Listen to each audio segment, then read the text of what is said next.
I am here to give a talk about Humans of New York. The talk is about an hour and kind of covers the process and the story behind the creation of Humans of New York. On the blog, I'm very good at telling other people's stories, so when I come somewhere like Austin and give a speech, I normally tell my own. What did you imagine it was going to do? Well, I mean, when I started, I just wanted it to be sustainable. Like, my goal was to just photograph all day long and pay my rent. Like, that was my goal.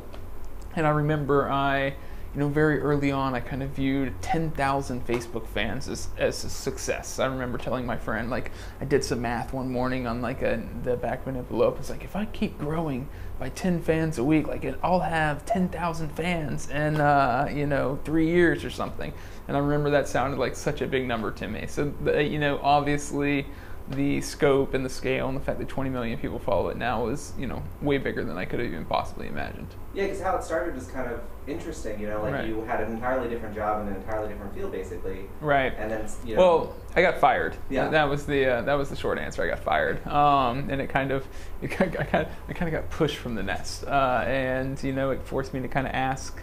Look back in the previous years of my life, and didn't have much to show for those, and ask, what is a way that I could spend my time that would be more nourishing moving forward? And I decided to try to make a life around photography. So that was the kind of birth of Humans of New York. What was it like taking that leap? How did it, Well, it was very nerve-wracking, and it was very, I think the hardest part about doing something new, or the hardest part about starting a business or being an artist, is that you have to do the lion's share of the effort before you get any real traction, before you have any audience, before you have any success. And I think for that reason, very few people succeed because they don't see, any feedback, they don't see any products being sold, and they quit. When in reality, you have to work very hard for a very long time, making very small improvements to, your work or to your business before, it reaches that point where it catches on. And that time period is very, it's a long and lonely road because you have nobody else to kind of really build you up but yourself. That this is going to succeed one day. I'm just going to keep making it better, and hope something happens. What do you like so much about being able to tell people's stories and Right. get to know these Well, I mean, people? it's the greatest job ever, and I have to remind myself that whenever I kind of get stressed about little things, or basically I just walk around and have conversations with people. And not only in New York, but the blog has given me the resources to go all over the world. And it's a very interesting form of travel. I just walk around with an interpreter, meet people, have very serious hour-long conversations about their lives. So the work itself, couldn't be more rewarding. It's it's the opposite of what I used to do. I used to stare at a computer all day long, and now I'm out there, I'm engaging with the world, I'm having meaningful conversations, every day is different. So, I think that probably the best part about it is just kind of the freedom and the spontaneity that it provides. Well, the main thing I'm looking for these days is time, because the interviews are about an hour long, and one thing that's very difficult in New York City is to find somebody that has an hour to give you. So, yeah, I find a lot of people smoking cigarettes, sitting on benches. I tend to get a lot of pensive, contemplative people, because those are the people who are sitting alone and look like I can approach them and talk to them for an hour. So that's the main thing. I try to keep it as random as possible, with the one variable that kind of connects everybody being that I'm looking for people who have time to talk.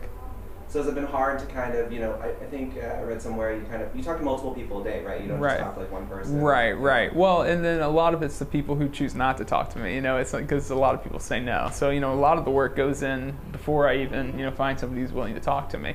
So yeah, I normally approach several people a day, and then I will have conversations. It used to be a lot more. It used to be 7 or 8 a day, but now the conversations are a lot longer, and they're exhausting too. At the end of an hour and a half conversation, a lot of times I don't have very many more in me. So, I sometimes these days my production would be more like 2 or 3 kind of really deep conversations. I think there's something about being an American that kind of raises people's curiosity.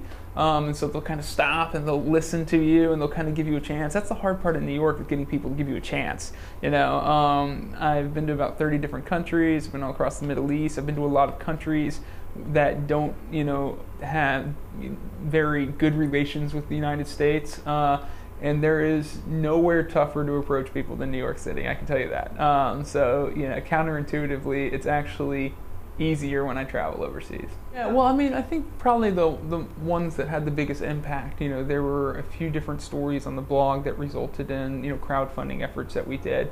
Over the past few years, you know, the community has raised over $12 million for various different causes. So, you know, I think probably the stories that had the longest lasting impact were the ones that kind of had fundraisers around them. Well, that was Bangladesh. Okay. Yeah, a few weeks ago we raised $2 million for Rohingya refugees, yes. That's awesome. Yeah. And it's kind of cool probably because you get to kind of like spotlight some things that a lot of people aren't aware of. Yeah, I mean, that's by far, you know, the blog's been able to raise a lot of money, but I think by far the best impact and, you know, the most value that it brings is kind of sharing the stories. I think that carries a lot farther than the money does. You know, I think that's one thing, especially when somebody connecting people with other people's problems. You know, I think there's I don't know which philosopher said it, that love begins when you see pain in others. So, you know, I think one thing that the blog does is kind of introduce you to the struggles that the people around you are going through, and it might make you a little bit more patient or a little bit more tolerant with that person that cut you off in traffic.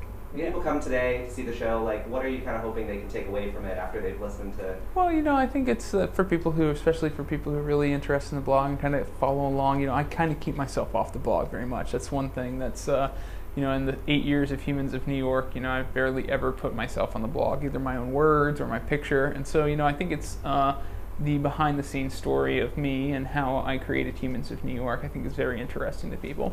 And it's also, you know, I think it's a great, you know, it's a great story. I mean, it's the typical, you know, move to New York with nothing and kind of carve out a life story. And I learned a lot along the way. And, you know, I think some of the things that I learned and about social media, about being an artist, about kind of creating your own audience, also helpful for other people who are trying to do the same thing. So I try to share some of that too. Actually going to the Philippines tomorrow. I'm going to be working on a documentary there. So I'm trying to, you know, experiment with doing some longer form stuff. You know, not because I think it's going to be the most successful or the most popular, but just because it's what I'm most interested in as an artist. So I'm going to kind of dive into that. I'm going to keep the blog going. I've got a bunch of photos from New York stored up that I'm going to post while I'm gone, so nothing's going to stop. So I came to South by Southwest a few years ago. I've been 2 or 3 times, yeah. So what do you like about coming back, or what do you like about Austin? Austin's got a great vibe. You know, well, first of all, Texas has got a great vibe. I love that it's like half South, half West. You know, there's like, yeah, I grew up in Georgia, and it's like, you know, there's certain things I recognize, you know, from the South, and kind of, you know, twangs and, you know, ways of talking and ways of acting, and then there's definitely the Western element. You know, we don't have the cowboy hats and the cowboy boots in Georgia, so you know, that's one of my favorite things about the culture, and it's obviously a lot of young people, a lot of energetic people, motivated people. It's got a great energy here, yeah.